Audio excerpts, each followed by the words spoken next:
Hello everyone, তোমরা দেখছো তোমাদের নিজস্ব YouTube channel SPM academy Saroj. বেশ কিছুদিন আগে মানে দুদিন আগে আমার এই চ্যানেলে ঠিক আছে তোমাদের সাপোর্ট পেয়ে 1K কমপ্লিট হয়েছে। যে তোমরা তোমাদের কাছে আবারও চাইছি যে তোমরা আরও সাপোর্ট করতে থাকো এবং এই চ্যানেলে যদি ভালো লাগে থাকে লাইক অ্যান্ড সাবস্ক্রাইব করে দিও এবং ফ্রেন্ডদেরকে একটু শেয়ার করে দিও। আর তোমাদের জন্য নিয়ে এসে একটা ম্যাথ ক্লাস, যেই ক্লাসে তোমরা বিগত বছর বলতে তোমরা 2016 সালে ডাব্লিউবিতে যে কোয়েশ্চেনগুলো এসেছিল ম্যাথে, সেই কোয়েশ্চেনগুলো তোমরা পেয়ে যাবে এই ক্লাসে। চলো মন দিয়ে ক্লাসটা দেখতে থাকো। দেখো 1 নম্বর কোয়েশ্চেন বলেছে যে 504 জন ছাত্রছাত্রী বিশিষ্ট একটি বিদ্যালয়ে ছাত্র ও ছাত্রীর সংখ্যার অনুপাত 13:11। তাহলে বিদ্যালয় থেকে 12 জন ছাত্রী চলে গেল, তাহলে ওই অনুপাত কত হবে? এটা 1 নম্বর কোয়েশ্চেন। 1 নম্বর কোয়েশ্চেন কি বলি দেখো, যে একটা বিদ্যালয় আছে, ওই বিদ্যালয়ে 504 জন ছাত্রছাত্রী মিলে কত আছে? 504 জন ছাত্রছাত্রী মিলে আছে। এরপর বলে দিয়েছে তাদের অনুপাত, ছাত্র এবং ছাত্রীর অনুপাত, ঠিক আছে। তাহলে ছাত্র অনুপাত রেখে দিলাম, বয় লিখছি এবং গার্ল লিখছি। এদের অনুপাতটা আমার বলে দিয়েছে 13:11। এদের অনুপাতটা আমার কি বলে দিয়েছে 13:11। তাহলে দেখো আমি এখান থেকে বলতে পারি যে আমার 504 জন আছে, ঠিক আছে। এবার এই দুটো যোগ করে দিচ্ছি আমি, এই দুটো যোগ করলে আমার কত? এই দুটো যোগ করলে আমার 24। তাহলে দেখো টোটাল আছে আমার 24 অনুপাতের মধ্যে 13 অনুপাত হচ্ছে ছেলে।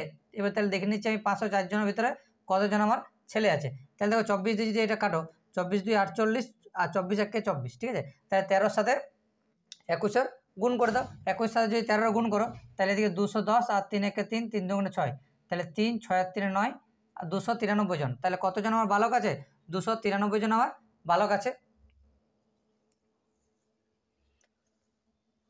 210 3 1 3, 3 2 6, ঠিক আছে। তাহলে সরি, এটা 6 আর 7। তাহলে কি আমাদের 273 জন আমার কি আছে? ছেলে আছে, মানে স্টুডেন্ট, ঠিক আছে। এরপর দেখো মেয়ে কতজন আছে? তাহলে মেয়ে 11 ভাগের 24 ভাগের মধ্যে 11 ভাগ মেয়ে, তারপর 504 এটা গুণ করে দাও। এটা সেম 24 2 48, 24 1 24। তাহলে এর সাথে যদি গুণ করা হয় তাহলে দেখো 210, ঠিক আছে, আর 21 1 21, তাহলে 1 2 আর 3, আর এদিকে 2। বুঝতে পারলাম এটা?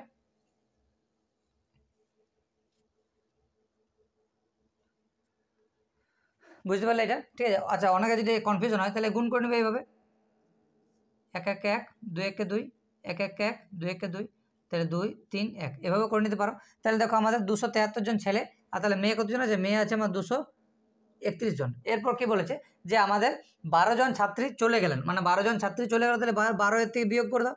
তাহলে 231 জন আছে, তার থেকে যদি 12 বিয়োগ করে দাও তাহলে এটা 9, এটা 2 আর এটা 2, ঠিক আছে। এটা সরি, এটা 1 হবে। তাহলে দেখো আবারও বলে দিচ্ছি যে 504 জন আমার টোটাল ছাত্রছাত্রী মিলে আছে। এরপর অনুপাতটা তারা দিয়ে দিয়েছে 13:11, ঠিক আছে। তাহলে দেখো টোটাল অনুপাতটা যোগ করে দিলাম 24, তাহলে 24 ভাগের মধ্যে 13 ভাগ যে ছেলে হয়, তাহলে 504 দিয়ে এটা গুণ করে দাও। তাহলে আমার কতজন ছেলে আছে? ছেলে আছে আমার 273 জন, ঠিক আছে। এটাও সেম প্রসেস, 11/24 ইন্টু উপরে 504 গুণ করে দাও। গুণ করে আমার চলে এসছে কত? 231 জন চলে এসছে। এবার 231 জন যেই চলে এসছে ওরপর মানে এরপরে কি বলেছে আমার 12 জন ছাত্রী স্কুল ছেড়ে চলে যায়। তাহলে 12 জন ছাত্রী জন চলে গেছে, তাহলে আমার কতজন ছাত্রী স্কুলে পড়ে আছে? 219 জন। এরপর বলে দিচ্ছি তাহলে যে ছেড়ে চলে যাওয়ার পর ওই সংখ্যার অনুপাত কত? মানে ওই সংখ্যার অনুপাত বলতে আমার 273 এবং 219-এর অনুপাত চেয়েছে, ঠিক আছে। 3 দিয়ে এটা কাটো, 3 দিয়ে যদি এটা কাটো তাহলে 3 7 21 আর 3 3 9, আর এটা যদি 3 দিয়ে কাটো তাহলে 3 3 3 9 27, 3 1 3। তাহলে এখন অনুপাত যেটা হয়ে গেছে, ঠিক আছে, এখন অনুপাত হয়ে গেছে আমার 91:73। তাহলে অপশান এ হচ্ছে আমার সঠিক অ্যান্সার। অপশান এ হচ্ছে আমার সঠিক অ্যান্সার। চলো নেক্সট কোয়েশ্চেন আসি, 2 নম্বর কোয়েশ্চেন। দেখো 2 নম্বর কোয়েশ্চেন কি বলেছে যে একজন লোকের কিছু মুরগি আছে, এবং বলছে কয়েকটি গরু ছিল। এটা 2016 সালে কোয়েশ্চেনটা এসেছিল ডাব্লিউবি। তাহলে কি বলছে যে একজন লোকের কিছু মুরগি এবং কয়েকটি গরু আছে। তাহলে কি মুরগি, তাহলে কি বলে যে আমার কিছু হেন মানে মুরগি আছে, আবার কিছু গরু মানে কিছু কাউ আছে। এরপর কি বলে যদি তাদের মাথার মোট সংখ্যা 48টি, তাহলে মোট সংখ্যা মাথার 48টি কার কার? এই যে 48টা মাথা আছে, এটা মানে মুরগি এবং গরুর মাথা নিয়ে টোটাল হচ্ছে 48টা মাথা। এরপর বলে দিয়েছে আমার 140টি হচ্ছে আমার পায়ের সংখ্যা, 140টি আমার পায়ের সংখ্যা। তাহলে 140টা এটা নিচে লিখে দাও, মিশ্রণ হিসাবে অঙ্কন করে দিচ্ছি। তাহলে টোটাল আমার কত? টোটাল মাথা আছে আমার 48টা। তাহলে পায়ের সংখ্যা আমার কত বলে দিয়েছি? পায়ের সংখ্যা আমার বলে দিয়েছি 140টা। তাহলে ধরো একটা মুরগির 2টা পা থাকে, আমি ধরলাম যে আমার প্রত্যেকটাই আমার মুরগি থাকে। তাহলে একটা মুরগির 2টা পা, তাহলে 48টা মুরগির কটা পা ওর দেখে নিচ্ছি। তাহলে 48 গুণিত 2 সমান 8 2 16, 4 2 9, তাহলে 96টা পা আছে মুরগির। এবার ধরলাম একটা গরু 4টে পা, এবার ধরলাম যে আমার 48টাই গরু আছে, তাহলে কটা পা আগে দেখে নিই। 48 গুণিত 4 সমান 4 8 32, 4 4 16, 3 19, ঠিক আছে। এবার দেখো মিশ্রণ করে দাও, ঠিক আছে। মিশ্রণ যখন করে দেবো তাহলে কী দেখো, এমনভাবে মানে কী করে বুঝবো যে আমার মিশ্রণটা ঠিক হয়েছে।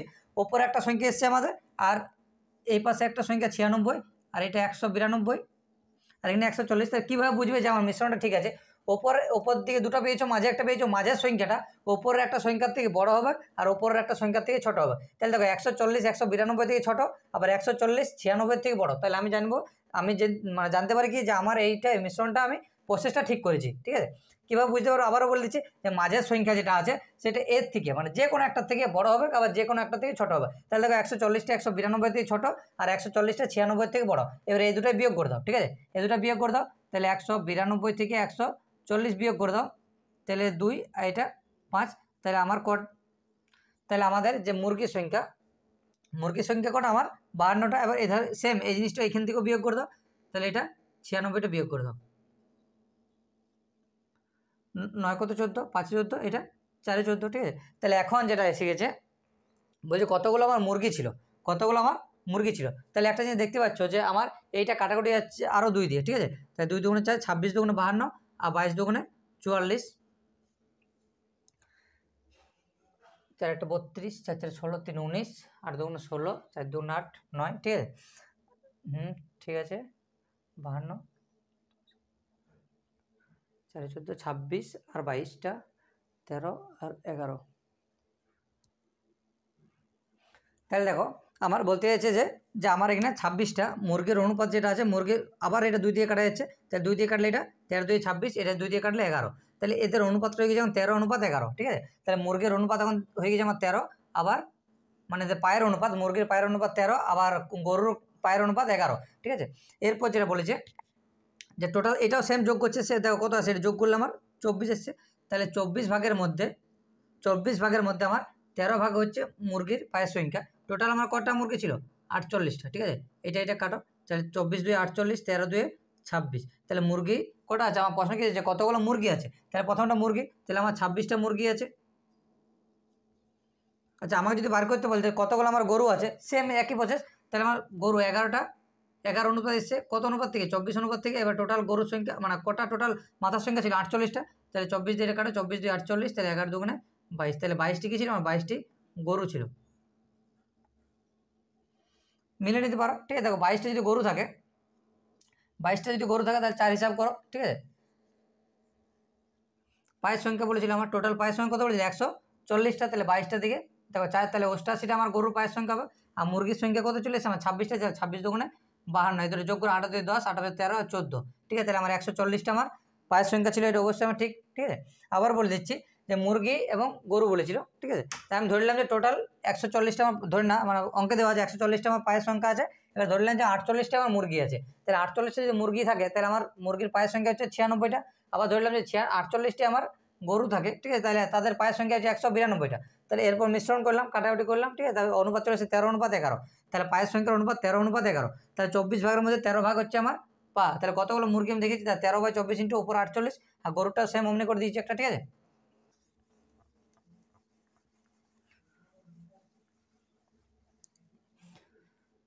চলো 3 নম্বরে বলেছি, দেখো খুব ভালো একটা অঙ্ক, 2016 সালে এসেছিল কোয়েশ্চেনটা। আরও একটা কালার ইউজ করি। বলছে একটা আয়তক্ষেত্রের প্রস্থ 5 সেন্টিমিটার এবং কর্ণ হচ্ছে আমার 13 সেন্টিমিটার। তাহলে একটা আয়তক্ষেত্রের প্রস্থ আছে, একটা আয়তক্ষেত্রাকার আছে, যার কি বলে, যার হচ্ছে প্রস্থ আমার 5 সেন্টিমিটার। তাহলে প্রস্থ আমার এই পাশটা, তাহলে প্রস্থ হচ্ছে আমার 5 সেন্টিমিটার। এরপর কি বলছে যে কর্ণ হচ্ছে আমার 13 সেন্টিমিটার। তাহলে এই কোণার থেকে এই কোণ যেটা আছে কর্ণ হচ্ছে আমার 13 সেন্টিমিটার। তাহলে আমি নাম দিয়ে দিচ্ছি এ, বি, সি আর ডি। এরপর বলেছে যে ক্ষেত্রটির পরিসীমা কত। তাহলে এই যে আয়তক্ষেত্রটা আছে, আয়তক্ষেত্রের পরিসীমা কত? তাহলে আয়তক্ষেত্রের পরিসীমা বার করতে হলে কি আমার দৈর্ঘ্যের মানও জানতে হবে এবং প্রস্থের মানও জানতে হবে। কিন্তু আমার প্রস্থের মান জানি, কিন্তু দৈর্ঘ্যের মান জানি না, ঠিক আছে। তাহলে দেখো এই জিনিসটা আমি পিথাগোরাসের উপপাদ্য যে সূত্রটা আছে, অতিভুজ স্কোয়ার সমান লম্ব স্কোয়ার প্লাস ভূমি স্কোয়ার লাগাতে পারি আমি, ঠিক আছে। তাহলে অতিভুজ স্কোয়ার সমান লম্ব স্কোয়ার প্লাস ভূমি স্কোয়ার, আচ্ছা অতিভুজ কোনটা? এইটা হচ্ছে আমার অতিভুজটা। লম্ব কোনটা? এইটা আমার লম্ব, আর ভূমি হচ্ছে আমার এইটা। তাহলে দেখো অতিভুজটা আমার এসি স্কোয়ার, লম্বটা কত? লম্বটা হচ্ছে আমার এবি স্কোয়ার, কারণ নাম দিয়ে দিয়েছি এবি, আর ভূমিটা হচ্ছে আমার বিসি স্কোয়ার। বার করতে আমার কী হবে? বার করতে আমার কী হবে বলো? বার করতে আমার ভূমিটা হবে, তাহলে বিসি স্কোয়ার আমাকে বার করতে হবে। তাহলে বিসি স্কোয়ার যদি আমাকে বার করতে বলে, ঠিক আছে, তাহলে দেখো AC square minus AB square, তাহলে বিসি স্কোয়ার সমান এসি এর মান তো দেওয়া আছে, এসির মান দেওয়া আছে আমার 13 স্কোয়ার, আর মাইনাস এবির মান দেওয়া আছে আমার 5 স্কোয়ার। ঠিক আছে, এরপর দেখো বিসি স্কোয়ার সমান 13 স্কোয়ার 169, আর এদিকে এর স্কোয়ার হচ্ছে আমার 25, তাহলে বিসি স্কোয়ার সমান 169 থেকে 25 বাদ দিয়ে দাও, তাহলে 4 4 আর 1, তাহলে আমি বলতে পারি যে বিসি স্কোয়ার সমান 12 স্কোয়ার 144, তো 12 স্কোয়ার তো না, তাহলে বিসি সমান কি? তাহলে বিসি সমান হচ্ছে আমার 12, তাহলে আমার বিসিটা আমি 12 চলে এসছে, আমার যে এই পাশটা আমার কত চলে এসছে? এই পাশটা আমার চলে এসছে 12 সেন্টিমিটার। এই পাশটা যখন আমার 12 সেন্টিমিটার চলে এসছে, তাহলে এই পাশটা আমার 12 সেন্টিমিটার। তাহলে এরপরে আমাদের পরিসীমা বার করার কি কোনো আর মানে অসুবিধা আছে? অবশ্যই নেই।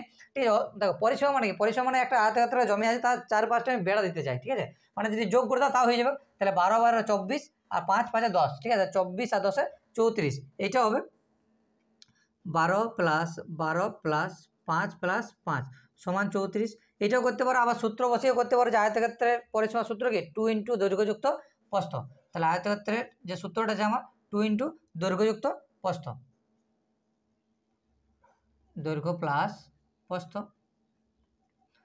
তাহলে তো দৈর্ঘ্যের মান কত? আমি 12 পেয়ে গেছি, আর প্রস্থের মান 5 পেয়ে গেছি। তাহলে 2 ইন্টু 12 5 17, তাহলে 17 দুগুণে 34 মিটার। যদি কেউ বুঝতে না পারলে কমেন্ট বক্সে কমেন্ট করে জানাও, আমি আবার বুঝিয়ে দেবো। আর তাও যদি বুঝতে না পারছো, এই যে প্রথম থেকে যে করালাম এটা, সেটা দেখতে থাকো ভালো করে, তাহলে অ্যান্সার তুমি বুঝতে পেরে যাবে। ঠিক আছে, কী করা হয়েছে কী করা হয়নি।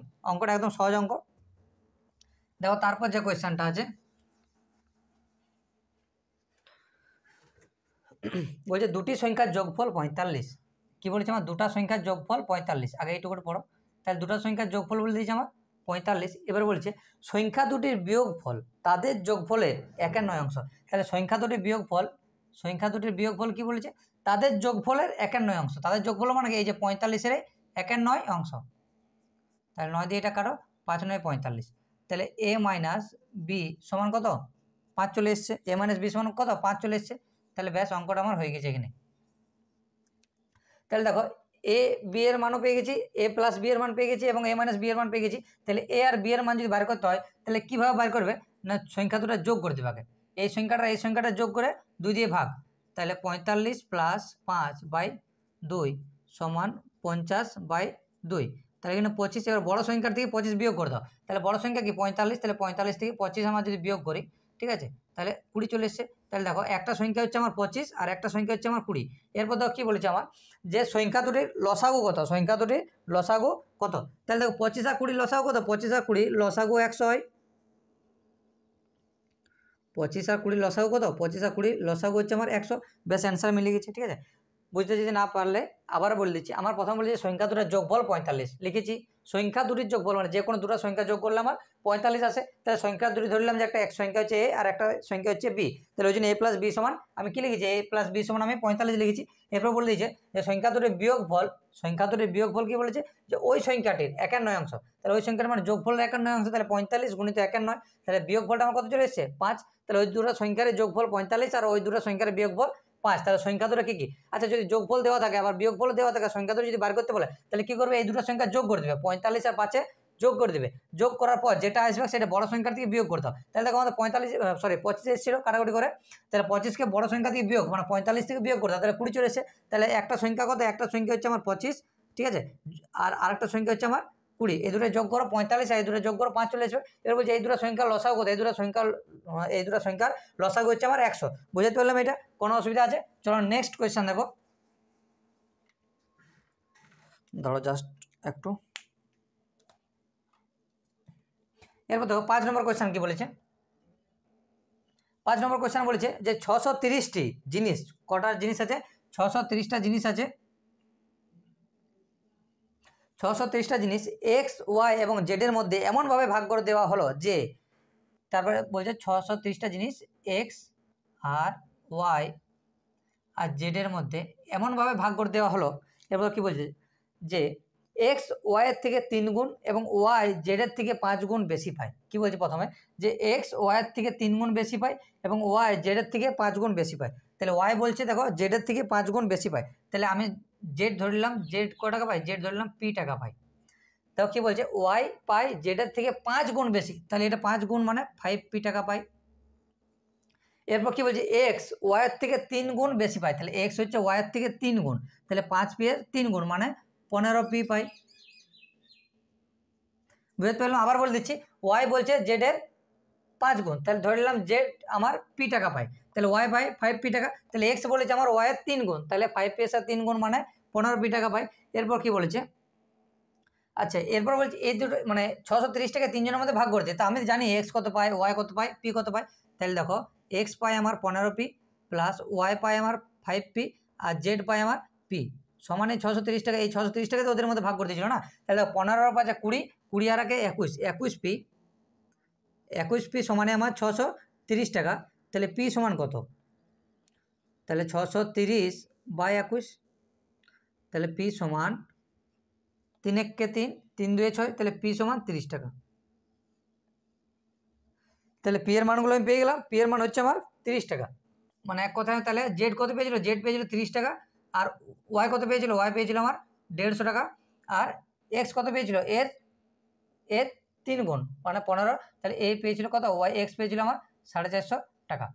বুঝতে পারলাম? আবার বলে দিচ্ছি এক্স কত টাকা পেয়েছিল, এক্স পেয়েছিল আমার 450 টাকা। ঠিক আছে, দেখো পি এর মান ধরেছে, পি এর মান আমি এক্স পেয়ে গেছি, পি এর মান বসিয়ে দিলাম। ঠিক আছে, তাহলে দেখো এই যে কী করে 150 হলো, 5 এর সাথে 30 গুণ, ঠিক আছে, 15-এর সাথে আমার 30 গুণ, তাহলে 450 টাকা কে পাই, এক্স পাই। তাহলে আমার এক্স কত টাকা পাই, তাহলে এক্স পাই আমার 450 টাকা।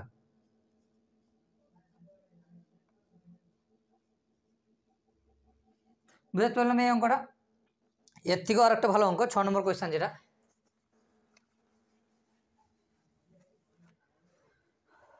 দেখো 6 নম্বর কোয়েশ্চেন কি বলছে, একটি ঘড়ি প্রতি ঘন্টায় 5 সেকেন্ড স্লো হয়ে যায়। কি বলছে, একটা ঘড়ি আছে যে ঘড়ির তোমার প্রতি ঘন্টায় 5 সেকেন্ড স্লো হয়ে যায়, প্রতি ঘন্টায় 5 সেকেন্ড স্লো হয়ে যায়। যদি রবিবার দুপুর 12টার সময় ঘড়িটির সময় ঠিক করে দেওয়া হয়, ঠিক আছে, এবং তবে সোমবার দুপুরে কি সময় দেখাবে। আচ্ছা একটা ঘড়ি বলছে প্রতি সেকেন্ড না, প্রতি ঘন্টায় 5 সেকেন্ড স্লো হয়ে যায়, প্রতি ঘন্টায় লিখে দিচ্ছি এই লাইনটা একটু। তাহলে কি বলছে, আমার প্রতি ঘন্টায় 5 সেকেন্ড স্লো হয়ে যায়।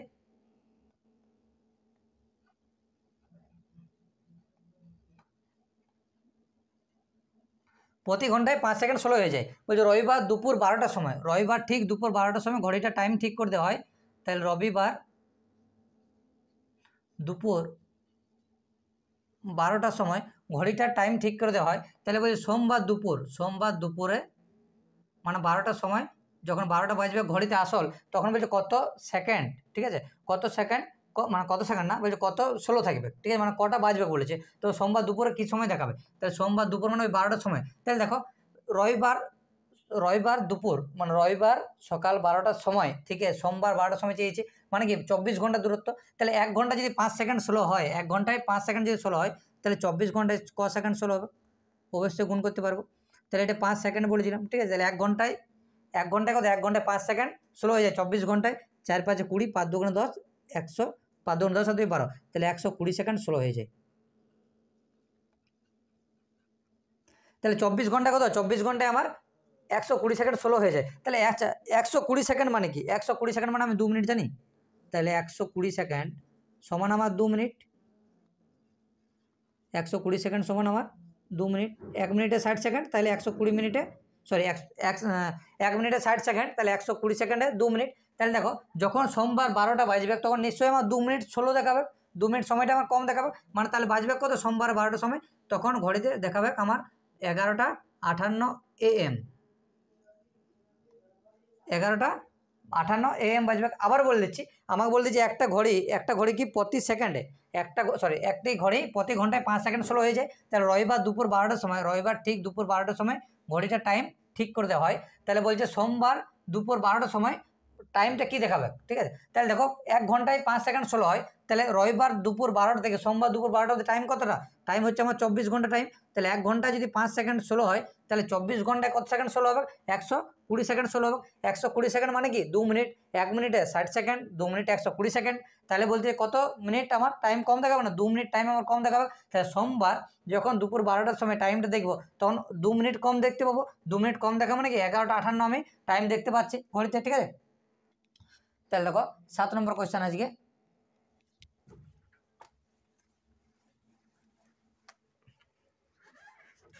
বলছে একটি অটোরিকশা 40 কিলোমিটার পার আওয়ার গতিবেগে, একটা অটোরিকশা আছে, একটা অটোরিকশার গতিবেগ দিয়ে দিয়েছে আমার 40 কিলোমিটার পার আওয়ার।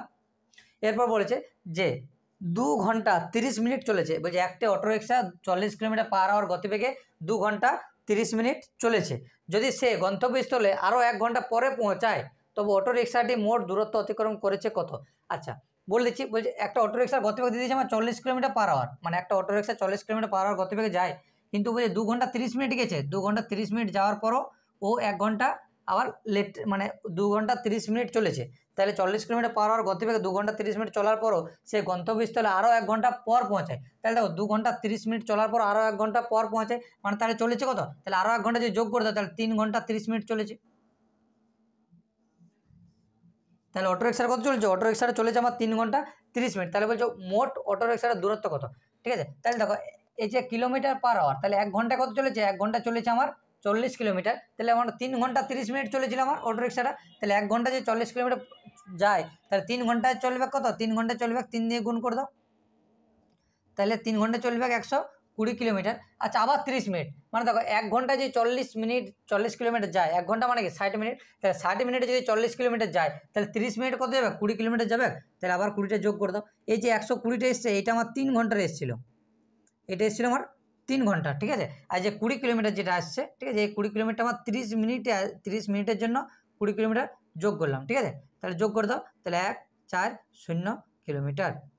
তাহলে 3 ঘন্টা 30 মিনিট চলা মানে কি কত কিলোমিটার গেছিলো, তাহলে 140 কিলোমিটার গেছিলো। আবার বলে দিচ্ছি, বলছে একটা অটোরিকশা 40 কিলোমিটার পার আওয়ার গতিবেগে 2 ঘন্টা 30 মিনিট যায়, যাওয়ার পরও সে 1 ঘন্টা আবার লেটে পৌঁছায়, ঠিক আছে। সে গন্তব্যস্থলে আরও 1 ঘন্টা পরে পৌঁছায়, 2 ঘন্টা 30 মিনিট যাওয়ার পর দেখা যায় আরও 1 ঘন্টা আবার লেট লাগছে, মানে চলেছে কত 3 ঘন্টা 30 মিনিট চলেছে। ওর গতিবেগ দিয়েছে 40 কিলোমিটার পার আওয়ার, মানে 1 ঘন্টা যাই 40 কিলোমিটার, তাহলে 3 ঘন্টা যাও 3 4 12 আর 0, তাহলে 120 কিলোমিটার, আবার 30 মিনিট, তাহলে 1 ঘন্টা মানে কি 60 মিনিটে যদি 40 কিলোমিটার যায় তাহলে 30 মিনিট আরও 20 কিলোমিটার যাবে, তাহলে এক কথা 3 ঘন্টা 30 মিনিটে কত যাবে, 1 ঘন্টা 40 সরি 3 ঘন্টা 30 মিনিট যাবে 140 কিলোমিটার।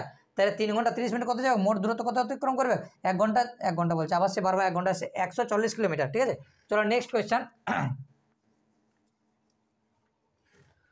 দেখো নেক্সট কোয়েশ্চেন খুব ভালো একটা কোয়েশ্চেন, একটি খুঁটি 10% জলের নিচে, একটা খুঁটি আছে, এই যে খুঁটিটা, এই খুঁটিটা বলছে 10%, এইটুকুর 10%, 10% বলছে জলের নিচে আছে,